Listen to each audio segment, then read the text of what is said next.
Flexbox model is a CSS layout module. So let's see it in action. So let me create a container and let me create some style for it. I want just to add a border. So there's a border to it. Let me add some items in it.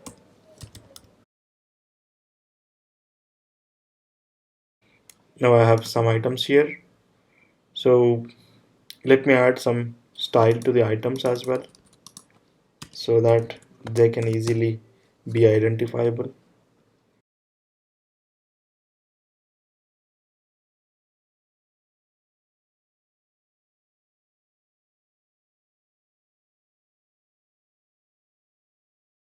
So there's a container with border. These are the items in it, and they are block elements, as you can see. So how do I start creating a flex layout? You can start creating the flex layout by changing the container property to display flex. As soon as you set the container property to flex, the items inside the container become flex items and they have occupied some space, and you can change these items flow. So you can set the flex direction to column. Now you can see your previous layout was this only, and also you can set them to form a reverse order.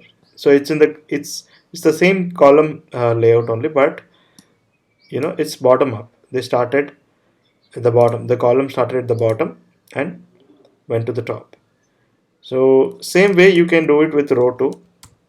You can say row reverse, and all the items starts from right in the same order. Item 1, 2, 3. Let me put back to row.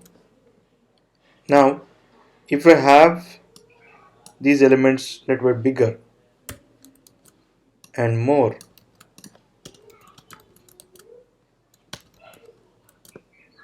they are occupying the space in the same line, like there's a scroll coming. They are not actually, they're overflown their containers. How can I fix it? So you can fix it with one more property called flex wrap. You can set it to wrap. Now your elements that are overflown the container will be wrapped to the next row, and you can set it to wrap reverse. What happens, instead of taking in the next line, it actually pushes the rest of the elements to the next line, and the last item will go to the top. I should have numbered these items better so that you could see that difference. Now you could figure out 1, 2, 3, 4, 5, and the sixth, when there is a sixth element and there is no enough space, it has pushed all the elements to the bottom, and sixth item sits on the top. The flex flow is kind of shorthand for these two properties, so you can set it flex flow row and wrap. And this is a shorthand for both of the properties, like flex direction and flex wrap. What if I want my items to start from right? One more question, how can I distribute the space between them, the leftover space? Like they should be, one should be here, one should be here, one should be here, with equally distributed. We can do all these things with one more property called justify content. Justify content is another property that will help to distribute these elements across the main axis in the container. So you can set it to flex end. So these items will be moved to end on the main axis, or start or center. You can set it to start. That means flex start or flex start. You can call it both. So they come to the start, or you can move them to center. So they'll be on the main axis. The alignment start from center and distributed. These items will be distributed on both the sides, and also you can distribute the space between the leftover space. The same property will be used to distribute the leftover space between around these items. So let me demo that. Space around. This property actually distributes the leftover space around each element, or you can set it to between. Now the space between distributes the space, extra space or leftover space between the flex items that are here. To demonstrate the align items property, I probably need to increase the container height. Let me set some height to the container. Now if you could see, whenever I increased my container, these items have actually stretched out to fill the container height. So you could control that. So you could say align items and say flex start. So they starts from the top, and you can actually move it to the bottom. You can say flex end, or you can put it to set it to stretch. So this was the earlier default result what we were seeing. You can also put it to center. Now these alignments happening on the cross axis. Next flex property that we should look at is align content. So to demonstrate align content, I probably need to add few more items here, 3. So let me add.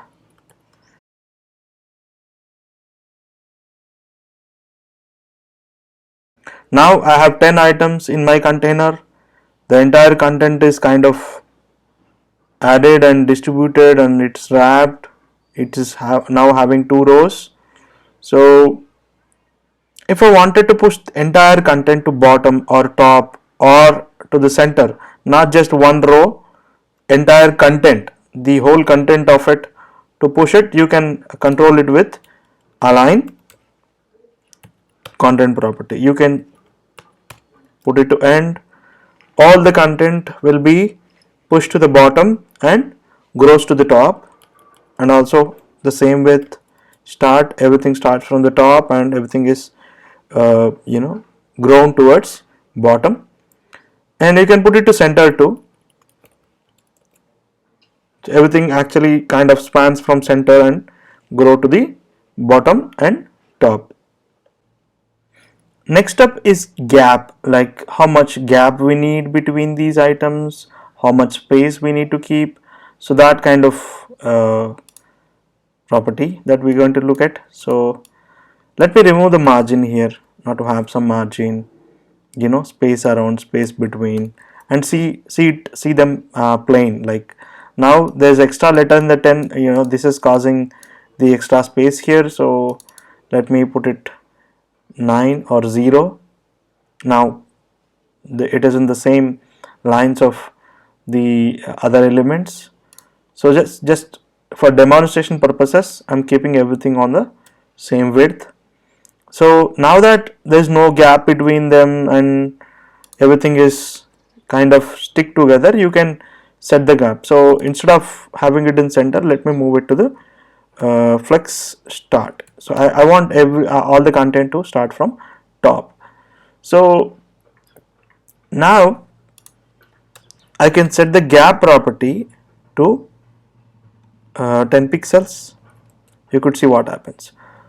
Every element has some space between them, that is set to 10 pixels. So this is more consistent. This makes the space kind of distributed. You can actually set it to row gap 10px.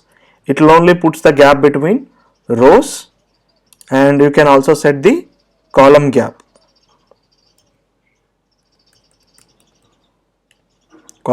to 20px.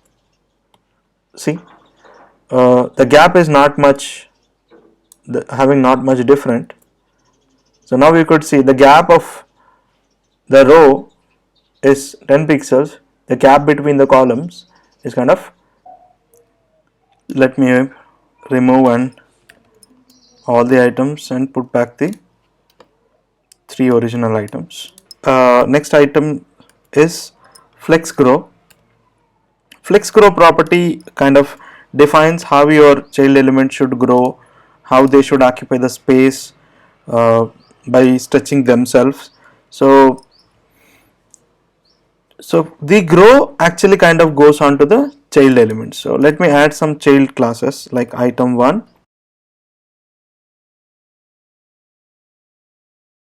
So now I have classes, different classes for all these child items.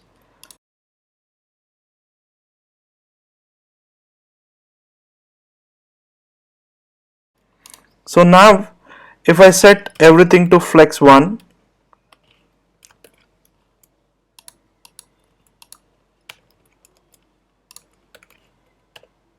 now each item has grown because I set to flex property to 1. That means I'm actually directing the items to stretch a bit to occupy some space that is in the same row.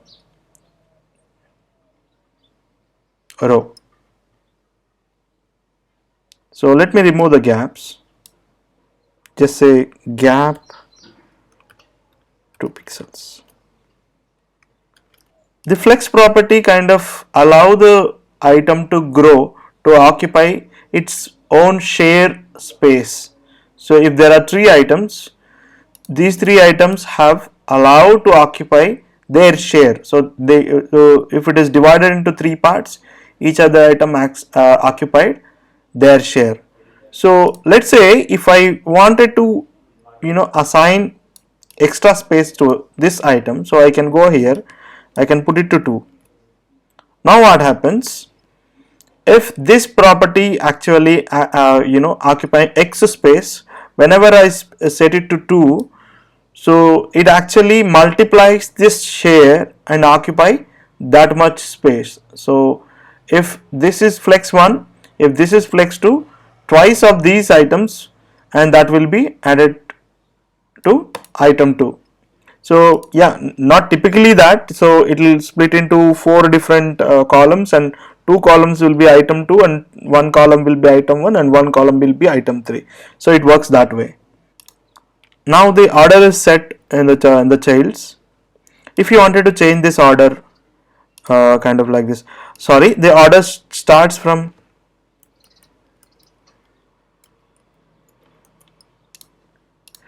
so if I wanted to swap some spaces, some of the items, I can set it like this too.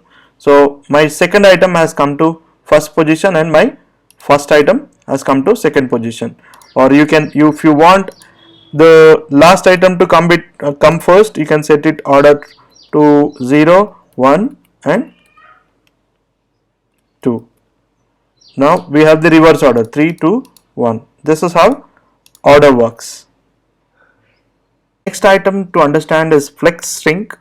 So if I set one item to flex 1, and if I wanted the rest of the items to shrink and kind of give more space to item 1, so I can say flex shrink 1. So kind of saying that not to take up any space. So these items stayed the same and kind of given the large space to the flex item 1.